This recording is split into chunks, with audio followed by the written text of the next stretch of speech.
बिस्मिल्लाहिर्रहमानिर्रहीम। अस्सलाम वालेकुम व्यूवर्स, दी सेहत चैनल में आप सबको welcome. I am Adeel Mansoor. हमारा आज का टॉपिक है हेपेटाइटिस की इकसाम, इसकी वजूहात, अलामात और इसका इलाज। मगर मज़ीद बताने से पहले आपने हमारे चैनल को सब्सक्राइब नहीं किया, so don't forget to subscribe and press the bell icon. Hepatitis जिगर का एक सीरियस इन्फेक्शन है जो वायरल इन्फेक्शन की वजह से होता है।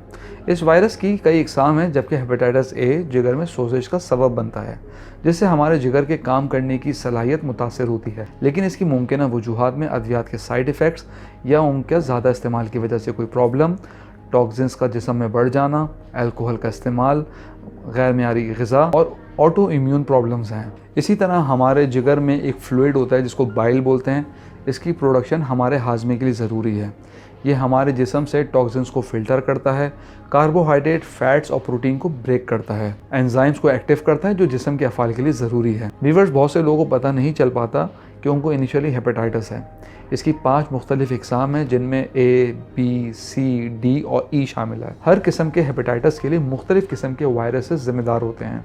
हेपेटाइटिस ए एक शदीद लेकिन जल्द ख़त्म होने वाली बीमारी है, जबकि बी, सी और डी तकरीबन उम्र भर साथ चलते हैं, लेकिन ये मैनेजेबल होते हैं।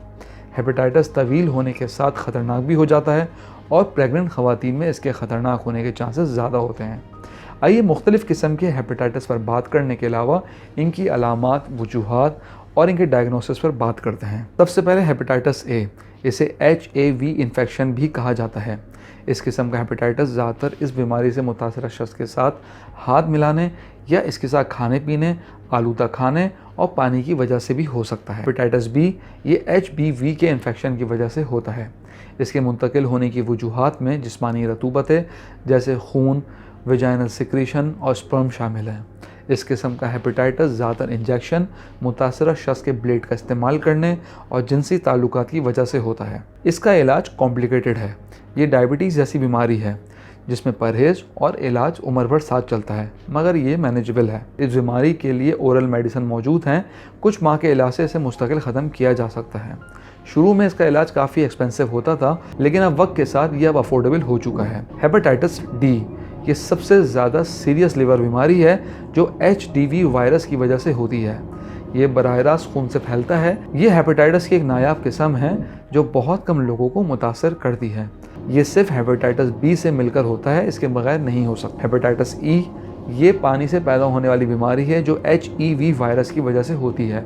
ये ज़्यादातर उन इलाकों में होता है जहाँ आलूदा पानी, कंटेमिनेटेड वाटर, सफाई का इंतज़ाम अच्छा ना होना जैसे मसाइल हों।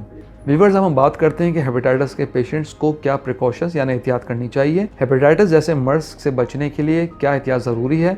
कभी भी किसी दूसरे का ब्लेड इस्तेमाल ना करें, पब्लिक वॉशरूम्स को अवॉइड करें, बाहर के खानों से परहेज़ करें, मुतासरा शख्स से इंटरेक्ट होने से, इसका बिस्तर या बर्तन इस्तेमाल करने से गुरेज करें। हमेशा स्क्रीन शुदा चेक हुआ हुआ खून लेना चाहिए और डोनेट भी करना चाहिए। अगर हम इसके डायग्नोसिस की बात करें तो इसके मुख्तलिफ टेस्ट ऑप्शंस होते हैं, जैसे LFT टेस्ट है, liver function test, ultrasound, liver biopsy.